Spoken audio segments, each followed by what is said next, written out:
Shri S R Thakur प्रस्तुत इयत्ता 10वी विषय मराठी SSC परीक्षा मार्च 2022 कृतीपत्रिका आदर्श उत्तरासह गुण 80 वेळ 3 तास। विद्यार्थी मित्रांनो, व्हिडिओ आवडल्यास व्हिडिओला लाईक करा, शेअर करा आणि जर सबस्क्राईब केले नसेल तर सबस्क्राईब करा। विद्यार्थी मित्रांनो, अशा प्रकारे 16 पानांची एक प्रश्नपत्रिका दिलेली असते। कृतीपत्रिकेसाठी काही सूचना सुद्धा दिलेल्या आहेत, त्या काळजीपूर्वक वाचा आणि प्रश्नपत्रिका सोडवण्याचा प्रयत्न करा। विभाग 1 गद्य प्रश्न क्रमांक 1 अ उताऱ्याच्या आधारे सूचनेनुसार कृती करा। विद्यार्थी मित्रांनो, पुढे उतारा दिलेला आहे, तो काळजीपूर्वक वाचा आणि उत्तरे लिहा। प्रश्न क्रमांक 1 कोणते लिहा। 1 भरपूर दूध देणारी, उत्तर आहे कपिली गाय। प्रश्न क्रमांक 2 जवळपास 5.5 फूट उंचीची, उत्तर आहे आजी। विद्यार्थी मित्रांनो, प्रत्येक योग्य उत्तरास 1 गुण मिळेल। विद्यार्थी मित्रांनो, दिलेला हा उतारा काळजीपूर्वक वाचा आणि उतारा वाचून त्याखालील दिलेल्या प्रश्नांची उत्तरे लिहा। प्रश्न क्रमांक 2 खालील वाक्ये चूक की बरोबर ते लिहा। प्रश्न क्रमांक 1 लेखकाची आजी धार काढायला निघायची, हे वाक्य चूक आहे। प्रश्न क्रमांक 2 लेखकाच्या घरी एक गावरान गाय होती, हे वाक्य बरोबर आहे। प्रश्न क्रमांक 3 स्वमत लेखकाच्या आजीचे वर्णन तुमच्या शब्दात करा। विद्यार्थी मित्रांनो, या प्रश्नाचे उत्तर लिहिल्यास आपल्याला 3 गुण हमखास मिळतील। या प्रश्नाचे उत्तर लिहिताना योग्य भाषाशैली, विचारांची प्रभावी मांडणी असावी आणि त्याचबरोबर स्वमत म्हणजे स्वतःच्या भाषेत उत्तर लिहिणे आवश्यक आहे। विद्यार्थी मित्रांनो, या पहिल्याच परिच्छेदामध्ये आजीचं वर्णन दिलेलं आहे, ते काळजीपूर्वक पहा आणि लिहा। प्रश्न क्रमांक आ उताऱ्याच्या आधारे सूचनेनुसार कृती करा। विद्यार्थी मित्रांनो, पुढे उतारा दिलेला आहे, तो काळजीपूर्वक वाचा आणि दिलेल्या प्रश्नांची उत्तरे लिहा। प्रश्न क्रमांक 1 नावे लिहा। प्रश्न क्रमांक 1 गर्दीने फुललेलं स्टेशन, उत्तर आहे लखनौ। प्रश्न क्रमांक 2 अरुणिमाचे गाव, उत्तर आहे आंबेडकर नगर। विद्यार्थी मित्रांनो, प्रत्येक योग्य उत्तरास 1 गुण दिला जाईल। विद्यार्थी मित्रांनो, हा दिलेला उतारा काळजीपूर्वक वाचा आणि दिलेल्या प्रश्नांची उत्तरे लिहा। प्रश्न क्रमांक 2 कारणे लिहा।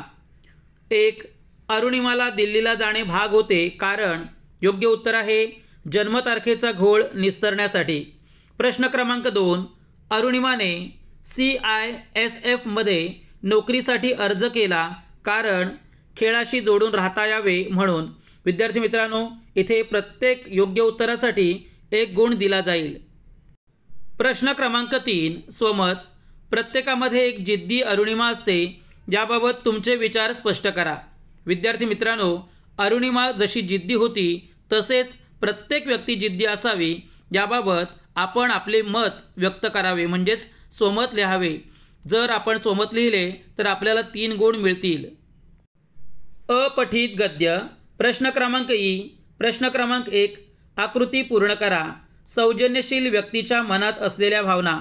विद्यार्थी मित्रांनो, पुढे उतारा दिलेला आहे, तो अपठित उतारा काळजीपूर्वक वाचा आणि दिलेल्या प्रश्नांची उत्तरे लिहा। इथे आपल्याला कृती दिलेली आहे, ती कृती पूर्ण करा। सौजन्यशील व्यक्तीच्या मनात असलेल्या भावना प्रेम, सहभावना, आपुलकी आणि स्नेहशीलता। विद्यार्थी मित्रांनो, दिलेला हा उतारा काळजीपूर्वक वाचा आणि दिलेल्या प्रश्नांची उत्तरे लिहा। प्रश्न क्रमांक 2 चौकटी पूर्ण करा।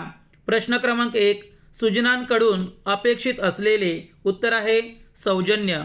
प्रश्न क्रमांक 2 सौजन्यातून व्यक्त होणारे, उत्तर आहे प्रेम। विद्यार्थी मित्रांनो, प्रत्येक योग्य उत्तरास 1 गुण दिला जाईल।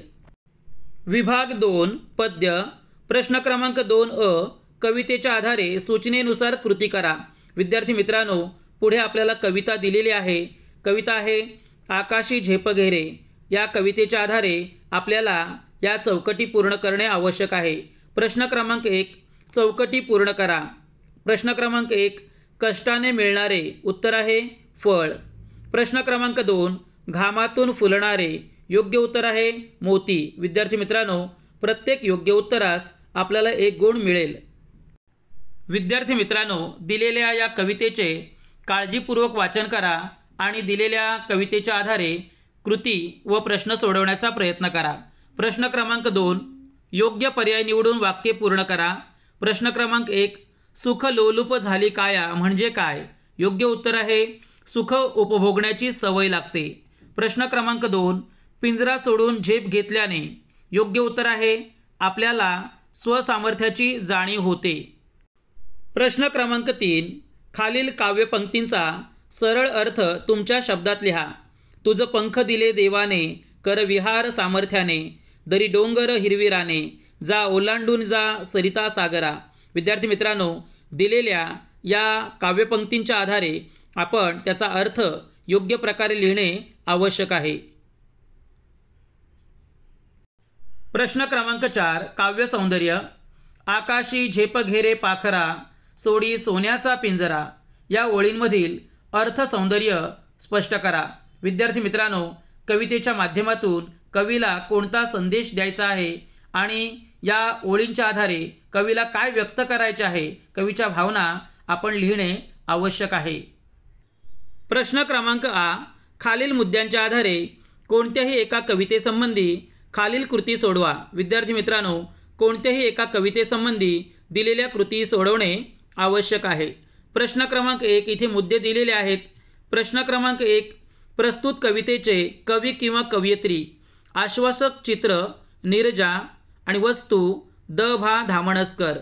प्रश्न क्रमांक 2, कवितेचा विषय. आश्वासक चित्र स्त्री पुरुष समानतेचे मूल्य रुजवणे आणि वस्तू निर्जीव वस्तूशी मानवी भावना जोडली गेली आहे. प्रश्न क्रमांक 3, शब्दांचे अर्थ.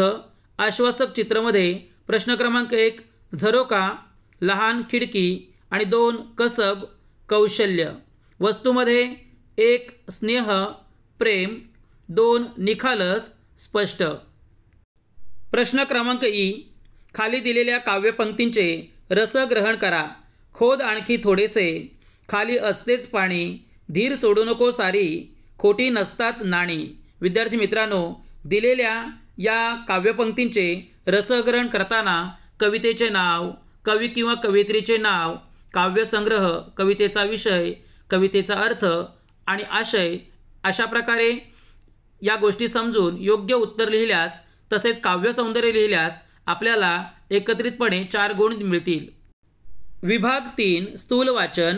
प्रश्न क्रमांक 3, खालीलपैकी कोणत्याही 2 कृती सोडवा. गुण 6. प्रश्न क्रमांक 1, भरकटलेल्या मुलांसाठी रेखा मिश्रा यांनी केलेले कार्य तुमच्या शब्दात स्पष्ट करा. प्रश्न क्रमांक 2, गिरिजा कीर यांच्या यडबंबू ढब्बू या बालकादंबरीतील विनोद तुमच्या शब्दात लिहा. प्रश्न क्रमांक 3, व्युत्पत्ती कोशाचे कार्य स्पष्ट करा. विद्यार्थी मित्रांनो, दिलेल्या या 3ही प्रश्नांपैकी कोणत्याही 2ही प्रश्नांची उत्तरं आपण स्वतः लिहिण्याचा प्रयत्न करा. विभाग 4, भाषाभ्यास. प्रश्न क्रमांक 4 अ, व्याकरण घटकावर आधारित कृती. प्रश्न क्रमांक 1, समास. योग्य जोड्या जुळवा. सामासिक शब्द आणि समासाचे नाव. विद्यार्थी मित्रांनो, सामासिक शब्द इथे दिलेले आहेत आणि पुढे आपल्याला समासाचे नाव दिलेले आहे. आपल्याला योग्य जोड्या जुळवणे आवश्यक आहे.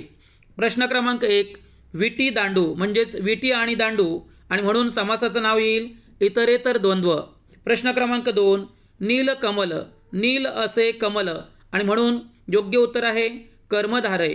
प्रश्न क्रमांक 3, पंचपाळे, पंचपाळे म्हणजेच 5 पाळ्यांचा समूह म्हणून योग्य उत्तर आहे द्विगु समास. चौथा आहे भाजीपाला, भाजीपाला वगैरे आणि म्हणून इथे योग्य समास आहे समाहार द्वंद्व. प्रश्न क्रमांक 2, शब्दसिद्धी. खालील तक्ता पूर्ण करा. अभिनंदन, हळूहळू, सामाजिक आणि उपमुख्याध्यापक हे शब्द दिलेले आहेत.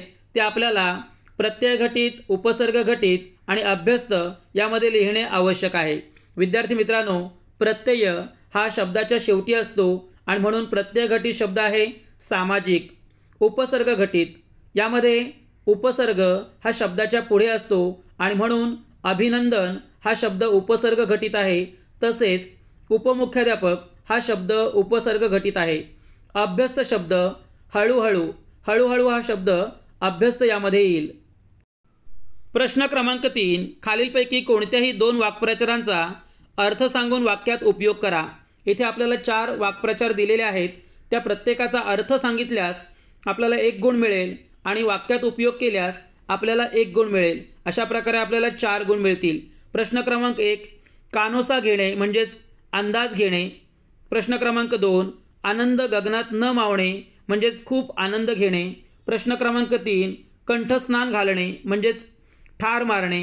आणि प्रश्न क्रमांक 4, पित्त खवळणे, खूप राग येणे. विद्यार्थी मित्रांनो, योग्य अर्थास 1 गुण मिळेल आणि समर्पक वाक्य बनवल्यास आपल्याला 1 गुण मिळेल. प्रश्न क्रमांक आ, भाषिक घटकांवर आधारित कृती. प्रश्न क्रमांक 1, शब्दसंपत्ती. प्रश्न क्रमांक 1, खालील शब्दसमूहासाठी 1 शब्द लिहा. प्रश्न क्रमांक 1, दुसऱ्यावर अवलंबून असलेला. योग्य उत्तर आहे परावलंबी. प्रश्न क्रमांक 2, दररोज प्रसिद्ध होणारे. योग्य उत्तर आहे दैनिक. प्रश्न क्रमांक 2, खालील शब्दांना समानार्थी शब्द लिहा. प्रश्न क्रमांक 1, पृथ्वी याचे समानार्थी शब्द आहेत वसुधा, अवनी, धरा. प्रश्न क्रमांक 2, नभ समानार्थी शब्द आहेत आकाश, गगन इत्यादी. प्रश्न क्रमांक 3, खालील शब्दांचे विरुद्धार्थी शब्द लिहा. प्रश्न क्रमांक 1, सुरुवात विरुद्धार्थी शब्द आहे शेवट. प्रश्न क्रमांक 2, सोय विरुद्धार्थी शब्द आहे गैरसोय. प्रत्येक योग्य उत्तरास अर्धा गुण मिळेल. प्रश्न क्रमांक 4, खालील शब्दातील अक्षरांपासून 2 अर्थपूर्ण शब्द तयार करा. राखणदार हा शब्द दिलेला आहे. राखण व दार हे शब्द वगळून आपल्याला इतर 2 शब्द लिहिणे आवश्यक आहे. उत्तर आहे राख, खण, रण. प्रत्येक योग्य उत्तरास अर्धा गुण मिळेल. प्रश्न क्रमांक 2, लेखन नियमानुसार लेखन करा. अचूक शब्द ओळखा. कोणतेही 4 शब्द सोडवणे आवश्यक आहे. प्रश्न क्रमांक 1चं उत्तर थेट दिलेलं आहे. दुर्मिळ हा शब्द असा लिहा. त्याचबरोबर पिढी हा शब्द असा लिहा. प्रश्न क्रमांक 3, कुटुंब हा शब्द असा लिहा. आणि प्रश्न क्रमांक 4, आशीर्वाद हा शब्द असा लिहा. प्रश्न क्रमांक 5, उज्ज्वल हा शब्द अशा प्रकारे लिहा. आणि प्रश्न क्रमांक 6, सामूहिक हा शब्द असा लिहा. प्रत्येक योग्य उत्तरास अर्धा गुण मिळेल. प्रश्न क्रमांक 3, विरामचिन्हे. खालील विरामचिन्हे ओळखून त्यांची नावे लिहा. इथे दिलेलं पहिलं विरामचिन्ह आहे स्वल्पविराम. प्रश्न क्रमांक 2, दिलेले विरामचिन्ह आहे दुहेरी अवतरण चिन्ह. प्रश्न क्रमांक 4, पारिभाषिक शब्द. खालील शब्दांना प्रचलित मराठी भाषेतील शब्द लिहा. प्रश्न क्रमांक 1, युनिट. उत्तर आहे घटक. प्रश्न क्रमांक 2, ॲक्शन. योग्य उत्तर आहे कृती. प्रत्येक योग्य उत्तरास अर्धा गुण मिळेल. विभाग 5, उपयोजित लेखन. प्रश्न क्रमांक 5 खालील कृती सोडवा. प्रश्न क्रमांक 1, पत्रलेखन. खालील निवेदन वाचा व त्याखालील कोणतीही एक कृती सोडवा. विद्यार्थी मित्रांनो, इथे आपल्याला निवेदन म्हणजेच आपल्याला पत्र लिहिण्याबाबत माहिती दिलेली आहे, ती काळजीपूर्वक वाचा. पुढे आपल्याला पत्र लिहिण्यासाठी 2 पत्र दिलेली आहेत. त्यापैकी कोणताही एक पत्र लिहिणे आवश्यक आहे. विद्यार्थी मित्रांनो, दिलेल्या माहितीच्या आधारे दिलेल्या कोणत्याही 2 पत्रांपैकी एक पत्र लिहिणे आवश्यक आहे. 1, विद्यालयातील 5 विद्यार्थ्यांना वक्तृत्व स्पर्धेत सहभागी करून घेण्यासाठी आयोजकांना विनंती करणारे पत्र लिहा. किंवा वक्तृत्व स्पर्धेत प्रथम क्रमांकाचे पारितोषिक मिळाल्याबद्दल मित्राला मैत्रिणीला अभिनंदन करणारे पत्र लिहा. विद्यार्थी मित्रांनो, पत्रलेखन करताना ईमेल प्रारूप म्हणजेच त्यामध्ये मायना, दिनांक, विषय, पत्राच्या विषयानुसार मजकूर व मजकुरासाठी कोणतीही कृती, या कृतीसाठी आपल्याला योग्य गुण दिले जातील. तसेच आपल्याला खालचा मायना म्हणजेच पत्र पाठवणाऱ्याचा पत्ता लिहावा लागतो. अशा प्रकारे योग्य पत्र लिहिल्यास आपल्याला एकूण 6 गुण मिळतील. प्रश्न क्रमांक 2, सारांश लेखन. विद्यार्थी मित्रांनो, पत्रलेखन करा किंवा सारांश लेखन करा. विभाग 1, गद्य ई.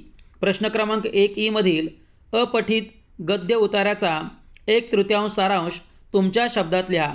विद्यार्थी मित्रांनो, दिलेल्या परिच्छेदाचे थोडक्या शब्दात सारांश लेखन करणे आवश्यक आहे. परिच्छेदाचा संपूर्ण आशय सारांश लेखनात अपेक्षित असतो। तसेच स्वतःच्या भाषेत सारांश लेखनाची मांडणी करा, म्हणजे आपल्याला एकत्रित 6 गुण सहज मिळतील। प्रश्न क्रमांक आ, खालीलपैकी कोणतीही 2 कृती सोडवा। गुण 10। प्रश्न क्रमांक 1, जाहिरात लेखन। योगासन वर्गाची आकर्षक जाहिरात तयार करा। विद्यार्थी मित्रांनो, जाहिरात लेखन करताना लक्षवेधी शब्दरचना असणे आवश्यक आहे। त्याचबरोबर योग्य मांडणी करा, अलंकारिक भाषाशैलीचा वापर करा, समर्पक संदर्भाचा योग्य उल्लेख करा आणि अशा प्रकारे सुंदर अशी जाहिरात तयार करा। यासाठी पाठ्यपुस्तकातील काही जाहिरातींचा आधार घ्या। प्रश्न क्रमांक 2, बातमी लेखन। कवी कुसुमाग्रज यांच्या जन्मदिनानिमित्त दिनांक 27 फेब्रुवारी रोजी साधना विद्यालय रायरी या विद्यालयात मराठी भाषा दिन साजरा झाला। या समारंभाची बातमी तयार करा। विद्यार्थी मित्रांनो, बातमी तयार करताना आपल्याला बातमीचे शीर्षक देणे आवश्यक आहे। शिवाय योग्य भाषाशैली, आपलं लेखन हे तटस्थ भूमिकेतून असणं आवश्यक आहे। घटनेचा अचूक व योग्य तपशील बातमीमध्ये असणे आवश्यक आहे। जर योग्य प्रकारे मुद्देसूद बातमी लिहिली तर आपल्याला 5 गुण हमखास मिळतील। याबाबत आपण सराव करा। प्रश्न क्रमांक 3, कथालेखन। खालील मुद्द्यांच्या आधारे कथा लिहा। विद्यार्थी मित्रांनो, इथे आपल्याला अपूर्ण कथा दिलेली आहे। ती खालील मुद्द्यांच्या आधारे योग्य प्रकारे आपल्याला कथा पूर्ण करणे आवश्यक आहे। कथा भूतकाळात असणे आवश्यक आहे। त्याचबरोबर कथेतील पात्र, संवाद, भूमिका यांचा योग्य वापर करा, विरामचिन्हांचा वापर करा आणि आकर्षक मांडणी करून आपण कथा पूर्ण करा। प्रश्न क्रमांक ई, खालील लेखन प्रकारांपैकी कोणतीही एक कृती सोडवा। विद्यार्थी मित्रांनो, इथे आपल्याला 3 लेखन प्रकार दिलेले आहेत। प्रसंग लेखन, आत्मकथन किंवा वैचारिक। या 3 पैकी कोणतीही एक लेखन करणे आवश्यक आहे।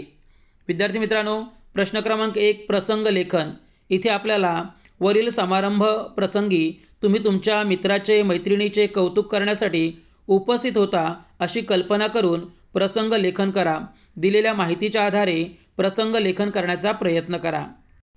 प्रश्न क्रमांक 2, आत्मकथन। दिलेल्या मुद्द्यांच्या आधारे चौकटीतील घटकांचे आत्मकथन लिहा। विद्यार्थी मित्रांनो, काही मुद्देसुद्धा दिलेले आहेत। खंत, महत्त्व, उपयुक्तता, निसर्ग सौंदर्य, संदेश या मुद्द्यांच्या आधारे समुद्र या घटकाचे आत्मकथन लिहिणे आवश्यक आहे। प्रश्न क्रमांक 3, वैचारिक। पर्यावरण जतन काळाची गरज या विषयावर तुमचे विचार लिहा। विद्यार्थी मित्रांनो, हे विचार लिहिताना आपल्याला पर्यावरण म्हणजे काय, पर्यावरणाचं महत्त्व काय, आज पर्यावरणाचा ऱ्हास कसा होत आहे, त्याचबरोबर पर्यावरण जतन करण्याची गरज का निर्माण झालेली आहे, हे मुद्दे लिहिणे आवश्यक आहे। विद्यार्थी मित्रांनो, प्रत्येक मुद्दे हे परिच्छेदानुसार लिहा, आकर्षक सुरुवात करा, विषयानुसार मांडणी करा, त्याचबरोबर योग्य भाषाशैलीचा वापर करा आणि उत्तर लिहिण्याचा प्रयत्न करा। विद्यार्थी मित्रांनो, दिलेल्या प्रश्नपत्रिकेचे स्वरूप पहा आणि या स्वरूपानुसार अभ्यास करा। दिलेला हा सराव पेपर आपण सुंदर हस्ताक्षरात फुलस्केप पेपरवर लिहा आणि असेच नवनवीन व्हिडिओ पाहण्यासाठी व्हिडिओला लाईक करा, शेअर करा आणि जर सबस्क्राईब केले नसेल तर सबस्क्राईब करा।